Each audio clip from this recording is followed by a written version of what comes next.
Hello दोस्तों, नमस्कार। Mishra science centre में एक बार फिर से आपका स्वागत। आज का जो टॉपिक होगा वो फिजिक्स का बेसिक कॉन्सेप्ट आप लोगों के सामने होगा। ठीक है, बेसिक कॉन्सेप्ट लेकर के आज मनीष मिश्रा आपका एक बार फिर से स्वागत करता है। लेकिन शुरू करने से पहले आपके सामने एक दमदार कोटेशन है जो कि अपने लाइफ में उतारने का प्रयास करोगे। ठीक है, तो कोटेशन इस प्रकार है, राह संघर्ष की जो चलता है, राह संघर्ष की जो चलता है वही संसार को बदलता है। ठीक है, जिसने रातों में जंग जीती, जिसने रातों में जंग जीती, सूरज बनकर वही निकलता है। थैंक यू, धन्यवाद। अब हम लोग शुरू करते हैं फिजिक्स का बेसिक कॉन्सेप्ट लेकर के। ये सभी विद्यार्थियों के लिए जो कंपटीशन वाले हों, जो फर्स्ट ईयर वाले हों, जो सेकेंड ईयर वाले हों, वो वीडियो को देखना ना भूलें। देखने से पहले सब्सक्राइब करें, शेयर करें, कमेंट करें, लाइक भी करें और बेल आइकन को दबाना न भूलें। ठीक है दोस्तों, तो आज हम शुरू करते हैं फिजिक्स का बेसिक कॉन्सेप्ट क्या है और ये फिजिक्स जो आया है वो कैसे आया। ठीक है, तो लिखते हैं फिजिक्स।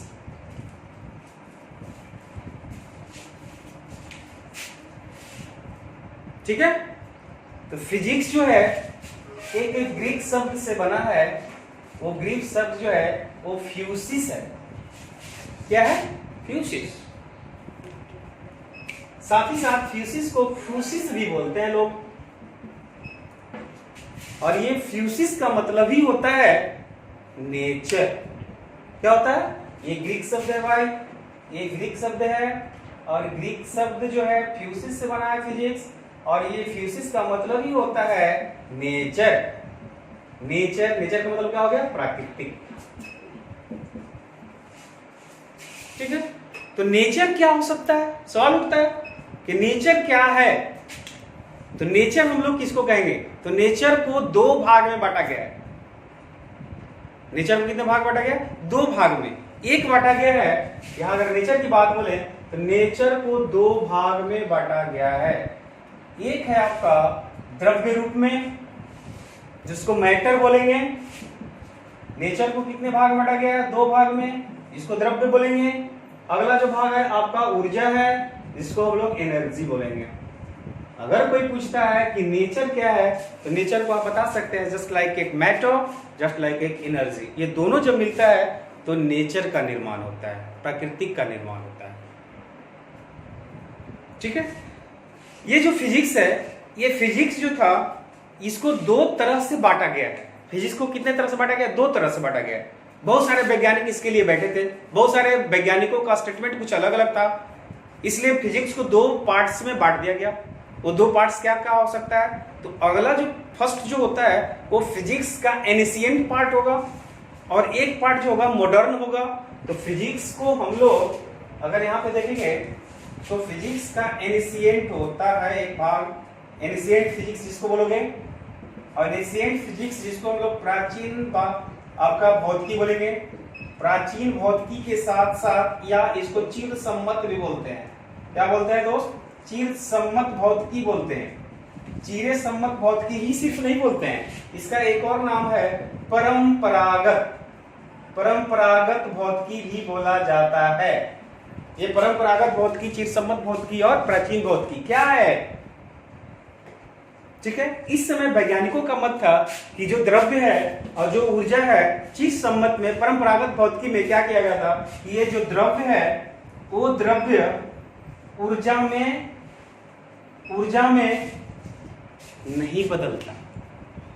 यानी कि प्राचीन भाषा है, प्राचीन फिजिक्स में ये बोला गया था कि ये द्रव्य ऊर्जा में नहीं बदल सकता है। लेकिन मॉडर्न में अगर देखा जाए तो ये मॉडर्न जो आपका फिजिक्स होगा, ये फिजिक्स हम लोग बोलेंगे आधुनिक फिजिक्स, जिसको मॉडर्न फिजिक्स बोला जाता है। आधुनिक भौतिकी बोला जाता है, मॉडर्न फिजिक्स बोलेंगे दोस्त। ठीक है, यानी कि मॉडर्न फिजिक्स, यानी कि हम कह सकते हैं कि द्रव ऊर्जा में नहीं बदलता। ये प्राचीन रूप में देखा गया और आधुनिक रूप में क्या गया देखा गया, ये जो आपका द्रव्य है वो द्रव्य ऊर्जा में बदल सकता है। किसमें बदल सकता है दोस्त? ऊर्जा में बदलता है और ऊर्जा से हम लोग द्रव में भी बदलते हैं, ये मॉडर्न कहता है। क्या कहता है? ये मॉडर्न कहता है। ठीक है, तो यहां पे अगर देखा जाए ये प्राचीनतम फिजिक्स जो है कब की बात है, आधुनिकतम जो फिजिक्स है वो कब की बात है, तो बहुत ही सिंपल है। ये प्राचीनतम जो फिजिक्स है वो 1900 पहले ईस्वी की पहले की बात है। यानी वैज्ञानिक जो थे सबसे पहले जो थे आपका जो न्यूटन साहब थे, वो न्यूटन साहब वो 1900 से पहले वाले फिजिक्स के बारे में जानकारी दिए थे। और ये मॉडर्न जो फिजिक्स है, इस मॉडर्न फिजिक्स को आइंस्टीन, एल्बर्ट आइंस्टीन साहब ने इसका जानकारी दी। ठीक है, यानी फिजिक्स में बहुत सारे ऐसे वैज्ञानिक हैं जो इनके बारे में पूरा अध्ययन करने के बाद ये अपना अपना नाम दे दिए। ठीक है, तो चीर सम्मत की बात है, तो ये कब की घटना है? 1900 पहले की घटना है। ठीक है दोस्त, इसको हम लोग लिखते हैं, यहां पे लिख लूं, यहां पे लिखेंगे चीर सम्मत भौतिकी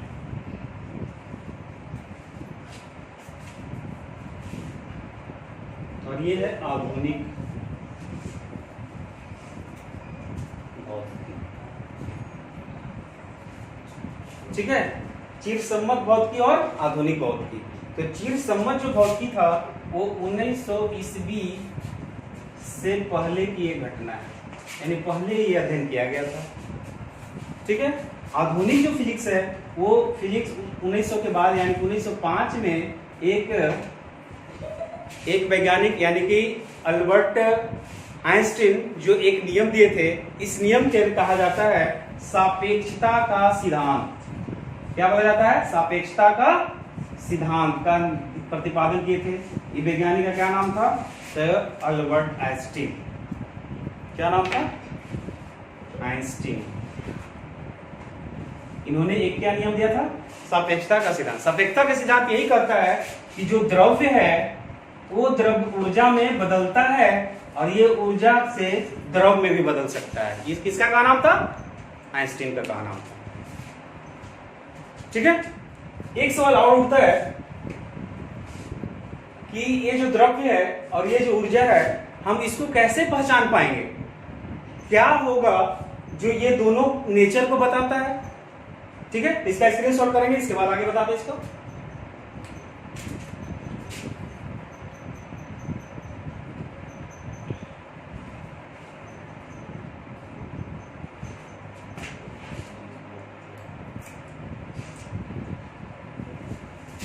ठीक है,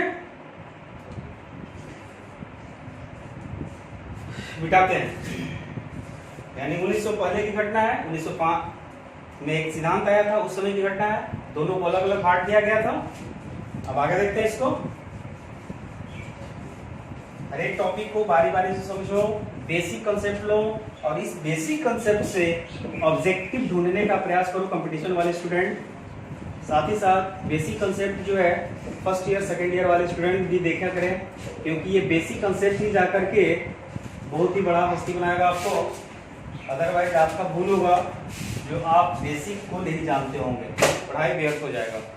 ठीक है, फिर से एक बार देखता हूँ, पहले समझता हूँ ये जो आपका चीर सम्मत था उसको, इसके बाद आगे उसमें द्रव में देखेंगे। चीर सम्मत में और देख लेते हैं आप चीज सम्मत भौतिकी। और ये चीज सम्मत भौतिकी कौन कौन हो सकता है? आधुनिक जो भौतिकी है वो क्या हो सकता है? आधुनिक भौतिकी में हम लोग को क्या पढ़ना है ये देख लेते हैं। तो चीर सम्मत भौतिकी में सबसे पहला जो पार्ट है वो है यांत्रिकी के बारे में पढ़ेंगे हम लोग। यांत्रिकी बताता है, यानी कि इसका इंग्लिश होता है मैकेनिक्स होता है, और मैकेनिक्स जो होता है यानी यांत्रिक जो होता है वो गति के बारे में बढ़ाता है, यानी कि मोशन को बताता है। यानी कि मोशन के बारे में हम लोग 1900 पहले ही जाने, यानी कि प्राचीन फिजिक्स में आता है, एंशिएंट फिजिक्स में आता है। ठीक है, अगला जो बात है वो है आपका दूसरा का जो बात है वो है स्थिर वैद्युतिकी। अगला जो भौतिकी का पार्ट है वो क्या है? स्थिर वैद्युतिकी। स्थिर वैद्युतिकी इलेक्ट्रोस्टैटिक्स बोलते हैं इसको। और इलेक्ट्रोस्टैटिक्स में हम लोग जो अध्ययन करते हैं वो अध्ययन करते हैं एक्चुअली आवेश के बारे में अध्ययन करते हैं, विद्युत धारा के बारे में अध्ययन करते हैं। ठीक है। अगला जो पार्ट आएगा आपके सामने वो आएगा प्रकाशिकी, और ये प्रकाशिकी का मतलब होता है ऑप्टिक्स एंड लाइट के बारे में हम लोग इसका अध्ययन करेंगे। लाइट बोलेंगे इसको। लाइट में हम लोग क्या क्या पढ़ना है, तो लाइट में हम लोग क्या पढ़ना है, परावर्तन, अपवर्तन, ये सब चीज के बारे में, विवर्तन आदि के बारे में अध्ययन करना है। ठीक है। ये जो फिजिक्स है आता है वो आपका एनशिएंट फिजिक्स के अंतर्गत आता है। ठीक है। अगला जो बात आएगा एनशिएंट में वो बात आएगा उष्मागतिकी का। उष्मागतिकी भी यानी कि थर्मोडायनेमिक्स उष्मागतिकी में हम लोग पढ़ेंगे। इसमें आपको हीट के बारे में पढ़ना है, ऊर्जा के बारे में पढ़ना होता है। ठीक है। ये एनशिएंट फिजिक्स के अंतर्गत आता है।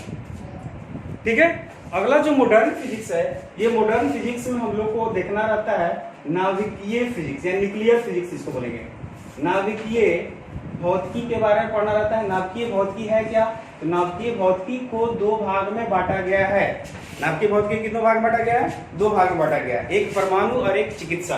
यानी कि नाभिकीय भौतिकी में हम लोग परमाणु के बारे में पढ़ेंगे और चिकित्सा के बारे में पढ़ेंगे। ठीक है दोस्त। यानी परमाणु जो होगा, इस परमाणु से परमाणु बम का जो है, परमाणु बम का निर्माण हुआ था, यानी परमाणु संयंत्र का निर्माण किया गया था। चिकित्सा में बहुत सारे उपकरण का हम लोग निर्माण किए थे और अध्ययन किए थे। ये किस फिजिक्स में पढ़ना है, नाभिकीय फिजिक्स में पढ़ना है दोस्तों। ठीक है। नेक्स्ट जो आपका फिजिक्स है वो है आपका इलेक्ट्रॉनिक्स।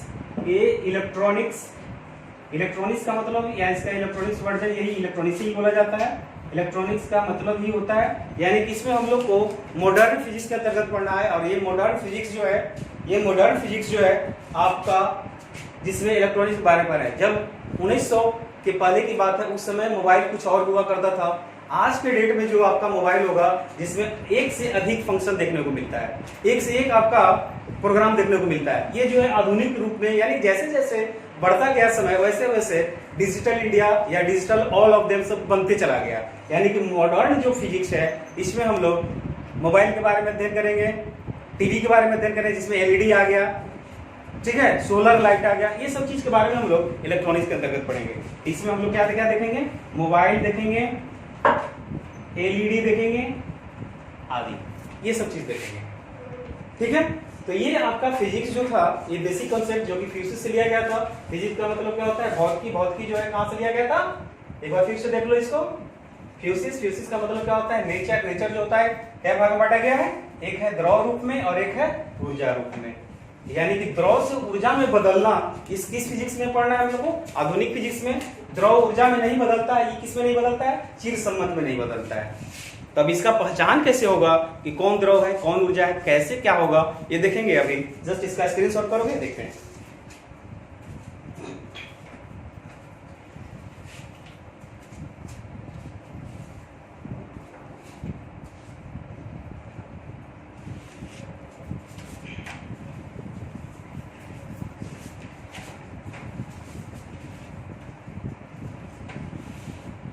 ठीक है दोस्त, देखते हैं द्रव और ऊर्जा कैसे नेचर हो सकता है।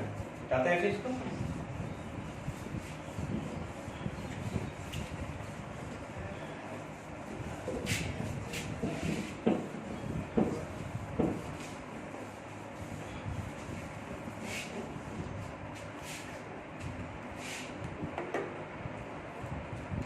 ठीक है। ये फ्यूसिस मतलब नेचर, और नेचर को दो भाग में बांटा गया था, एक द्रव रूप में और एक ऊर्जा के रूप में। दोनों में अगर डिफरेंस देखा जाए, ये दोनों बताता है नेचर को, प्राकृतिक को बताता है। यानी प्राकृतिक को हम लोग दो भाग में देख सकते हैं, एक द्रव के रूप में और एक ऊर्जा के रूप में। द्रव भी क्या है ये जानना होगा। सोचिए, मैटर क्या है, पदार्थ क्या है, तो आप कह सकते हैं कि यह जो है स्थान घेरता है। क्या करता है, तो हम लोग कह सकते हैं कि यह स्थान घेरता है। आप द्रव्य हैं, आप खुद एक द्रव्य हैं, स्थान घेरता है, इससे हम लोग अंदाजा लगा सकते हैं। दूसरा का, यह दिखाई देता है। यह क्या करता है, द्रव्य क्या होता है, दिखाई देता है। जिस लाइक विजिबल है, ठीक है। साथ ही साथ इसमें भार होता है, यानी द्रव में क्या होता है, भार होता है। जस्ट इसका जस्ट ऑपोजिट क्या है हम लोग का, ये देख रहे हैं, ये ऊर्जा जो है स्थान नहीं घेरता, ऊर्जा स्थान नहीं घेरता है। दूसरा का अगर कहेंगे ये दिखाई देता है, ये दृश्यबल है यानी विजुअल है, तो ये क्या है, अदृश्य है, ये दिखाई नहीं देता है, अदृश्य होता है। और तीसरा का जो बात होता है वो इसमें भार होता है, इसमें भार नहीं होता, यानी कि ये भारहीन है। यानी कि यही दोनों अंतर के कारण, ये तीन अंतर के कारण द्रव जो है, ऊर्जा जो है, ये दोनों मिल करके नेचर का निर्माण करता है। ठीक है, स्थान गिरता है, दिखाई देता है, भार होता है, स्थान नहीं गिरता है, अदृश्य होता है और भारहीन होता है। ये क्या दिखाता है, द्रव्य को और ऊर्जा को, और ये द्रव ऊर्जा क्या बताता है, प्रकृति को बताता है, नेचर को बताता है। ठीक है दोस्त, तो ये था आपका बेसिक कंसेप्ट। अब इसका हम लोग चिरसम्मत परिभाषा लिखेंगे और मॉडर्न परिभाषा लिखते हैं। तो लिखते हैं चिरसम्मत परिभाषा, यानी कि प्राचीन परिभाषा जिसको बोलोगे, प्राचीन परिभाषा। प्राचीन परिभाषा लिखेंगे कि यह विज्ञान की एक शाखा है जिसके अंतर्गत प्राकृतिक घटनाओं का अध्ययन किया जाता है। ठीक है, तो इसका जो डिफिनेशन जो है प्राचीन का, ये डिफिनेशन दिए थे हमारे न्यूटन, यानी कि न्यूटन को एनिशिएंट फादर बोला जाता है फिजिक्स का, एनिशिएंट फादर। ठीक है दोस्त, अब इधर हम आधुनिक परिभाषा लिखूं कि आधुनिक परिभाषा क्या है फिजिक्स का, बहुत आसान है, लिख सकते हैं यहाँ पे। यह विज्ञान की एक शाखा है जिसके अंतर्गत पदार्थ यानी कि द्रव्य ऊर्जा तथा दोनों के अन्योन्य क्रियाओं का अध्ययन किया जाता है उसे भौतिकी कहा जाता है। कौन सा भौतिकी कहा जाएगा, मॉडर्न भौतिकी कहा जाएगा, मॉडर्न फिजिक्स कहा जाएगा। ठीक है, तो ये प्राचीन परिभाषा न्यूटन दिए थे और आधुनिक परिभाषा कौन दिए थे दोस्त, तो आइंस्टीन दिए थे। कौन दिए थे, आइंस्टीन दिए थे। इसलिए मॉडर्न फादर जो है किसको कहा गया था, आइंस्टीन को कहा गया। ठीक है, ये था आपका फिजिक्स का बेसिक कॉन्सेप्ट, जिसमें हम लोग क्या देखे, फिजिक्स कहाँ से शुरू हुआ था। फिजिक्स में ये जो वर्ड है फ्यूसिस, ये इसका मतलब क्या होता है, नेचर। नेचर कितने तरह के हो सकते हैं, दो तरह के हो सकते हैं, एक द्रव रूप में, एक ऊर्जा के रूप में। द्रव जो है स्थान गिरता है, दिखाई देता है, भार होता है। ऊर्जा स्थान नहीं गिरता, ये अदृश्य होता है, भारहीन होता है। ये चीज को देखें, इसको दो भाग में बांटा गया था, एक चिरसम्मत बांटा गया था, एक आधुनिक रूप में बांटा गया था। चिरसम्मत में आपको यांत्रिक भौतिकी के बारे में देखा जाता है और साथ ही साथ आपका उसमें ऑप्टिक्स के बारे में देखा जाता है, थर्मोडायनेमिक्स के बारे में देखा जाता है। ये चीज हम लोग कहाँ देख रहे थे, इलेक्ट्रोस्टैटिक्स देखा जाता है। ये चिरसम्मत आपका फिजिक्स है। आधुनिक फिजिक्स के अंतर्गत हम लोग को नवकीय ऊर्जा देखा गया था। नवकीय ऊर्जा को दो तरह से देखेंगे, हम लोग परमाणु पढ़ेंगे और एक चिकित्सा के बारे में पढ़ेंगे। साथ ही साथ आपका एक और मॉडर्न भौतिकी में आता है इलेक्ट्रॉनिक्स के अंतर्गत हम लोग नए जमाने के मोबाइल के बारे में, जिसमें काफ़ी अच्छे संयंत्र और बड़े बड़े जो है सिस्टम लगे हुए हैं, जो कि आज के डेट के मोबाइल को बोला जाता है। इससे पहले जो मोबाइल आया करता था वो मोबाइल में बहुत ही कम फंक्शन हुआ करता था। ठीक है, ये मॉडर्न के अंतर्गत है। साथ ही साथ टीवी, एलईडी, एलसीडी, बहुत सारे ऐसे चीज आ गए जो इलेक्ट्रॉनिक्स में हम लोग देखेंगे। ठीक है, और एनिशिएंट का जो फादर है वो न्यूटन साहब हैं और मॉडर्न के जो फादर हैं आइंस्टीन साहब हैं। ये था आपका फिजिक्स का बहुत ही ये बेसिक कंसेप्ट। और नेक्स्ट वीडियो में हम लोग जस्ट आने वाले हैं वो फिजिक्स का फर्स्ट पार्ट लेकर के मैकेनिक्स के रूप में, और मैकेनिक्स में फर्स्ट पढ़ेंगे गति क्या होता है वो देखेंगे हम लोग फिजिक्स के अगले वीडियो में। थैंक यू, धन्यवाद, बेस्ट ऑफ लक।